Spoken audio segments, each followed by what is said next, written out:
Hey everyone, how's it going? Juan Dhas here, and welcome back to this week's lesson video. Trying a new camera angle just to see how that works. I don't know, I think this one kind of has like a little bit more of a personal feel, so let's see how it goes for this one. Also just wanted to say a huge thank you to everyone that's listened to the new single, shared it with their friends, family, whatever it may be. It really means the absolute world, and you know, especially for a tune like that that's quite at least for me, has been really a personal journey. It's kind of refreshing, and it really does mean the world to see that so many people have enjoyed it. But let's get back to the lesson topic at hand. So today I wanted to talk about complex harmony and complex chord changes.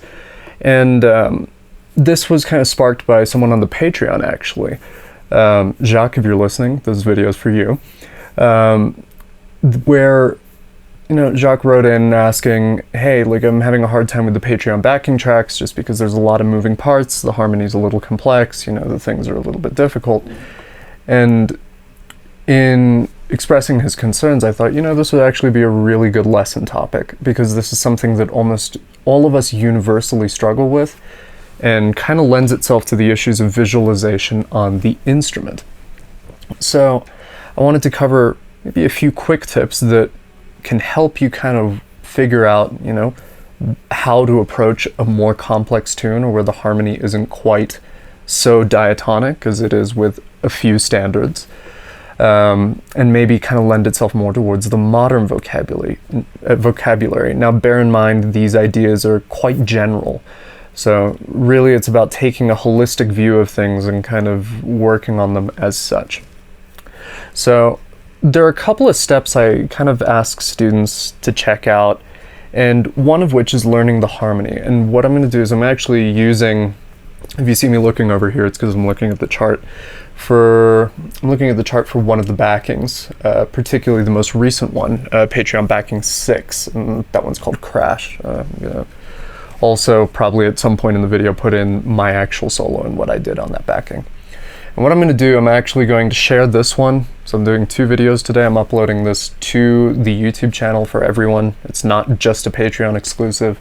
And if you dig it, then sign up for the Patreon. There are more backings there. So I'm going to use this as a template. And the first thing I would do when I look at a chart, you know, when I'm looking at a chart, I would first just run through the changes. I'm not even listening to the backing. I just run through, okay, D sus2, C9, B flat 9, C over G, and I'm kind of making notes of what I see. Oh, now I remember what I did.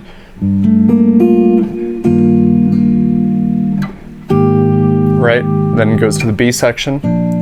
And I'm not just kind of absent-mindedly playing these changes, I'm kind of making little connections in my head. This is kind of the step first step of anything. Make connections with the music, do an analysis. And what I will do is I'll see what works, and especially if there's a lot of modulations. In my stuff, there tends to be a fair amount of modulation involved. I'll make notes of what key centers are working, or what key centers I'm exposing. So for example, first batch of stuff, I'm in D minor, right? Or D of some sort, right? D minor. Like that is a great example of 1, flat 7, flat 6, flat 7. But then I've got this momentary thing in G minor. It's just a 5-1 in G minor. D over F sharp to G minor. And kind of sticking with the D minor thing, A minor, F over A to B flat, Lydian, or B flat sharp 11, you know. So all in all, actually that is quite diatonic. I haven't really left the key save for that D over F sharp, and you can think of that as just a 5-1.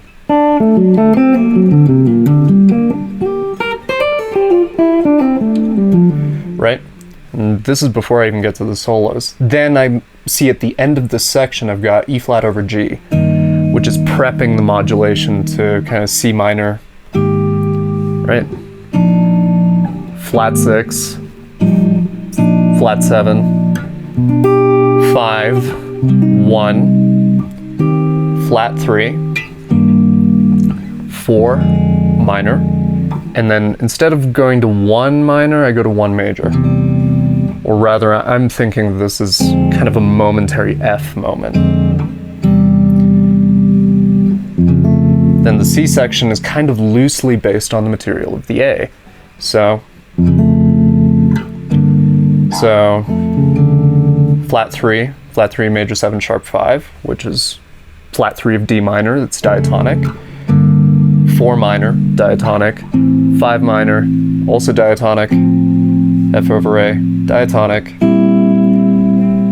Flat 6, 4, flat 6, flat 7. And then we've got a D pedal, right?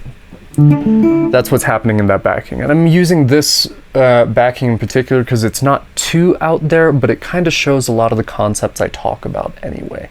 And you can use this for more complex harmony, or harmony that moves around a lot more. So then what I'm going to do is I'm going to group stuff together. And this is something I think that is kind of misunderstood. I think when it comes to complex changes, this is at least my personal view of it, one scale will not fit all, but you have to try group things together, otherwise you're going to overwhelm yourself with the information that you take on. So when I'm looking at this set of changes, I'm not thinking of a new scale every chord. I really want to emphasize that. I'm not thinking, you know, here I'm playing one scale, here I'm playing another, here I'm playing another. I've actually grouped all of that together because I see it's all in the key of D minor, you know. The only time I might change scale in, let's say, that A section is for here, where I maybe might do, I don't know, what could I do?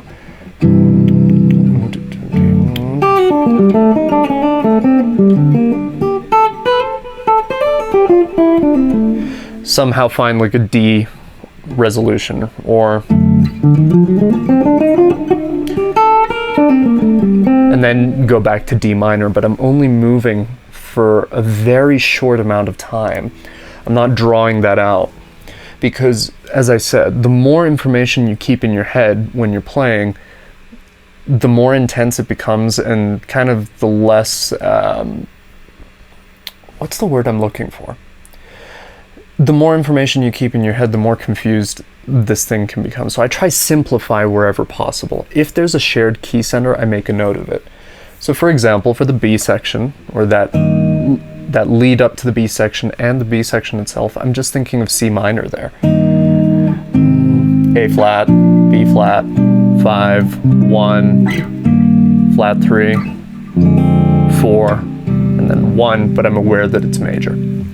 So D, I'm just thinking D minor and C minor. That's all I'm really thinking about. Okay, but then we run into the other issue, and this is the other side of the coin. Now, The problem with sometimes grouping, okay, you can use the scale over everything, is sometimes you end up with a very generic sound. It doesn't highlight the sound of the chord.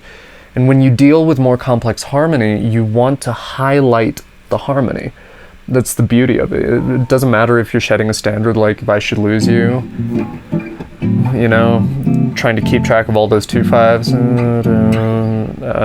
What was it? Right? Or keeping track of all that movement, you want to highlight that movement. Even in something like this, or if you're doing Wayne Shorter's Anna Maria.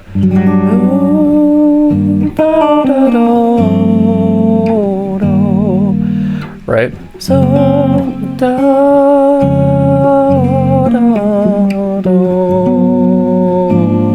You want to bring out those colors. You don't want to just blow over the changes. So this is where the chord tone approach really comes in handy. Because when you're hitting the third, when you're hitting the fifth, you're really highlighting harmony. Especially with the third, that's what gives a chord its sound. That's why this is so important. And the way I see it is that you really need a blend. You need a blend of the chord tone approach and the chord scale approach to really, you know, kind of figure out what's going on in this and really bring it out to its best. So for example, what I'll do, let's just take that opening A section, right?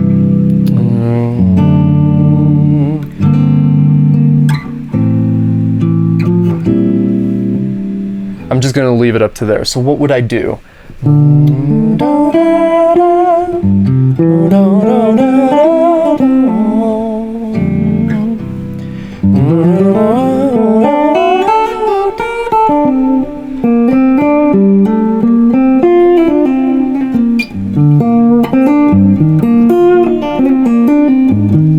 Right? That's very simple.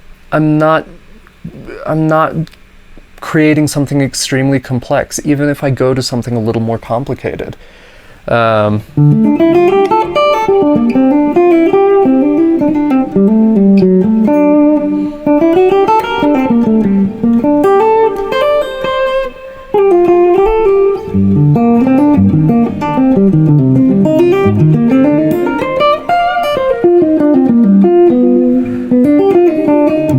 Like even there, all I'm doing is really highlighting the strong tones of each chord. Really, what is the highlight of that?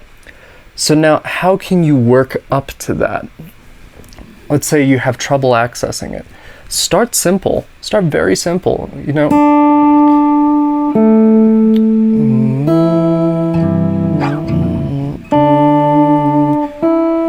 Just play all the thirds.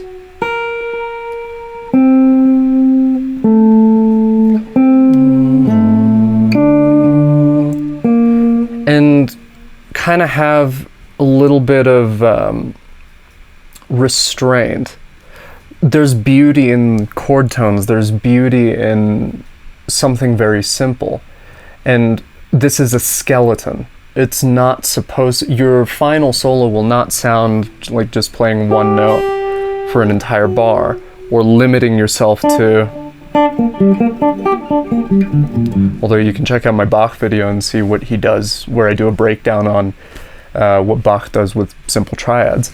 But the idea is that your solo is built off of this skeleton. This is the foundation.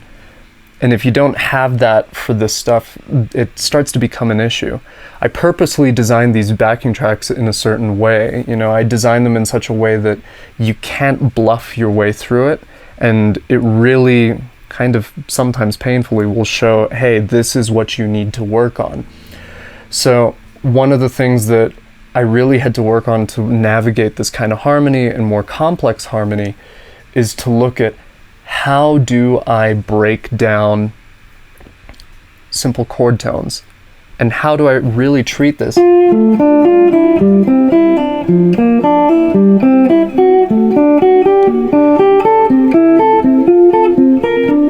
You know, that's the entire A section, is just simple voice-led triads. Can I do that with spread triads as well?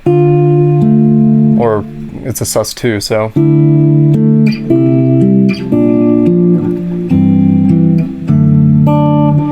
can I voice lead this stuff?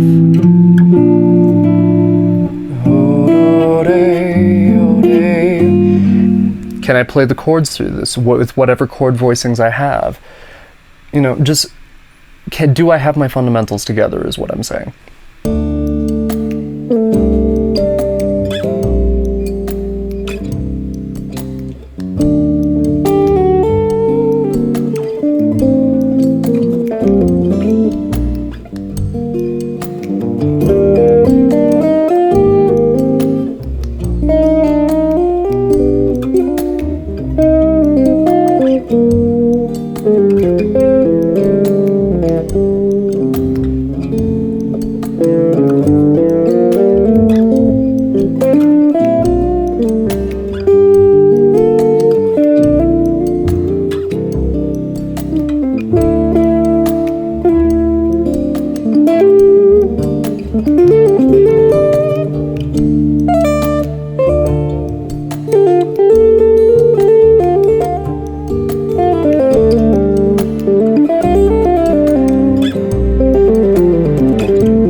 So the foundation, as I said, or rather let's do a quick recap so that we're not losing anyone here.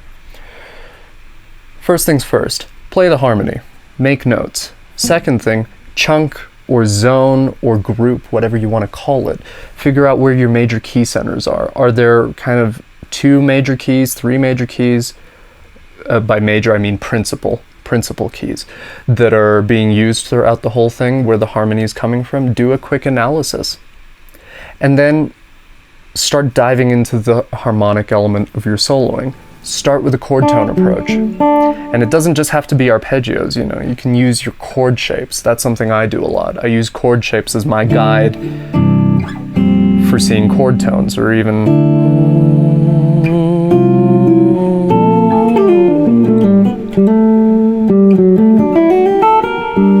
chord shape.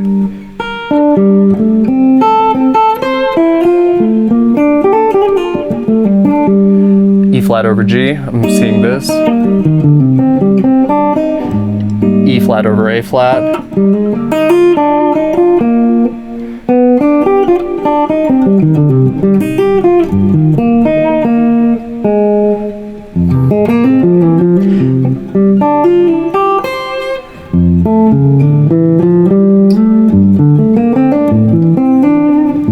And I make notes on any patterns that repeat. Right? So when for the people who've signed up to the Patreon, what I do is I usually offer a full breakdown. And by a full breakdown, it's kind of a general guide through what's the safest way to get through this. If I listed every possibility to get through the chords, it would be way too much information to take on. And when I think of how to approach a complex tune or a complex set of changes, I try to really keep things as simple as possible. I don't want to go into the weeds unless, you know, I have the freedom to do so. But I've found that if there's colorful harmony, you should just highlight the harmony. And I guess that's really where I want to end the video. With complex tunes, try to avoid getting too into the minutia. And I've found that high-level players, you know, some of the people I've studied with, they zone. They try to figure out, okay, what's the easiest way of getting through this? Or what language, is there anywhere in the tune where there's a 5-1? So then I can throw in some language there. Or where do I have the space to create melodies? Try approach it from a really musical angle, and you'll find that these tunes suddenly become a little easier. However, with that being said, don't skip out on the fundamental work. Don't skip out on analyzing the harmony. Don't skip out on playing the harmony and being sure you can access it. And most of all, do not skip out on your chord tones, because you've got to know where to resolve your ideas and how to really, you know, make the harmony sound to its fullest potential. So with that said, I'm actually going to do the usual, jump onto Patreon, do a bit of an extended lesson, and hope to see you in the next video. Thanks for tuning in. Take care, guys.